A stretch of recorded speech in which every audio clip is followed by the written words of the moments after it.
الشيطان الرجيم بسم الله الرحمن الرحيم أشهد أن لا إله إلا الله وحده لا شريك له وأشهد أن سيدنا محمدا عبده ورسوله أما بعد فأعوذ بالله من الشيطان الرجيم بسم الله الرحمن الرحيم السلام عليكم ورحمة الله وبركاته. وعليكم السلام ورحمة الله وبركاته. We give thanks to Allah the Almighty who has given us this opportunity to interact again on His divine message. We glorify His names, we exalt His attributes, and we most humbly beseech Him to bestow His blessings upon the Holy Prophet Muhammad sallallahu alaihi wasallam. Beloved brethren in Islam, the topic of today is a very complex one, and it is multidimensional, multifaceted, and very, very complex.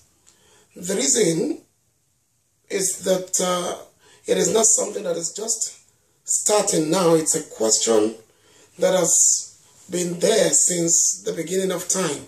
In fact, the question of extremism, fanaticism, and indeed terrorism has been connected to the history of religions, not only Islam, but all the religions of the world. Assalamu alaikum, Ustaz. It's like we're having difficult time hearing you very. Can you speak a little bit louder so we can hear you better? As I was saying, the question of extremism, fanaticism, and indeed terrorism has been connected to the history of religions, not only Islam, but all religions from the beginning of time. Wherever there are adherents of a particular religion, you'll discover that there are some people who go to the extremes, not in understanding the religion, but in their own interpretation of the dictates of their religion. They lean towards exclusivism, and they tend to try to put God in a box, saying He belongs to us, He does not go beyond this box, He is ours. Every other person has no access to Him. It has been the tradition of men from the beginning of time. And within the last century and the present century, it has been particularly stressed concerning the religion of Islam. Not because Islam encourages extremism or fanaticism, not because Islam encourages terrorism, but because, as it is in other religions, it is also found among Muslims, people who tend to go to the extreme in their interpretation of the Islamic dictates. As the topic suggests, Islam is free from everything that has to do with terrorism and fanaticism. Islam, as its name connotes, is a religion of peace. And it encourages peace in all its ramifications. It encourages peace in all its dimensions. It stresses that the ultimate goal of man is to establish peace on earth between himself and fellow human beings, and between himself and his creature, and indeed between himself and his environment. That is the goal of Islam. But every religion has raw materials that can be exploited for man's selfish purposes.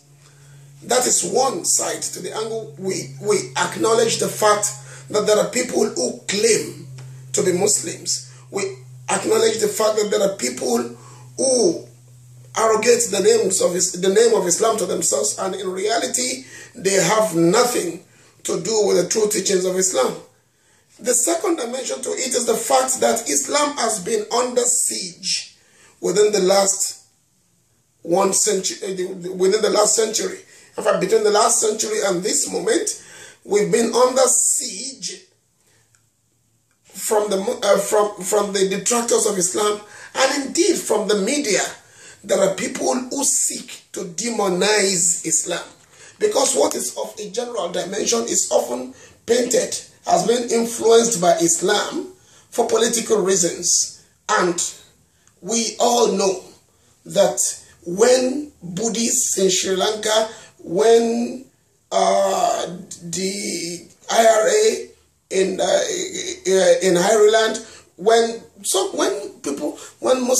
Buddhists, Christians, Jews perpetrate evil, individuals among them, nobody says this is Jewish terrorism, Christian terrorism, Buddhist terrorism, or Hindu terrorism. When Timothy McVeigh, for instance, did what he did, nobody said this is, and that was in 1995 in the United States, the Oklahoma bombing. Nobody said because it was a Christian, it was Christian terrorism. But when Muslims of the same, mindset as McVeigh and others perpetrate evil, people say these are Islamic terrorisms or Muslim fundamentalism, Islamic terrorists or Muslim fundamentalists, as if Islam encourages them to do that. When Joseph Kony in Uganda and his Lord's Resistance Army perpetrates evil, nobody says that is Christian terrorism. You just attribute it to the person perpetrating it. But in the case of Islam, because there is a media war, the media deliberately at times demonizes Islam, tries to put it in a very negative perspective. People tend to, you see there is a kind of global hypocrisy. However, there are media organizations that seek to present the truth. And the Muslims are challenged to present Islam as it is, the true teachings of Islam. The Boko Haram problem, for example, in Nigeria, is not something that's just happening. It is just because we have the crisis of the Chibok girls now that has given it a global dimension.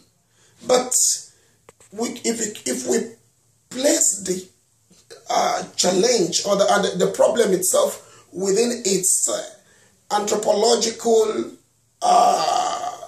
confines, you discover that it has nothing to do with Islam.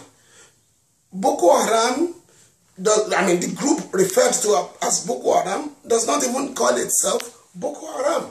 What does Boko Haram mean? Boko Haram means, Boko in Hausa language means book, Western education. Haram, illegal. What it says is Western education is haram. This is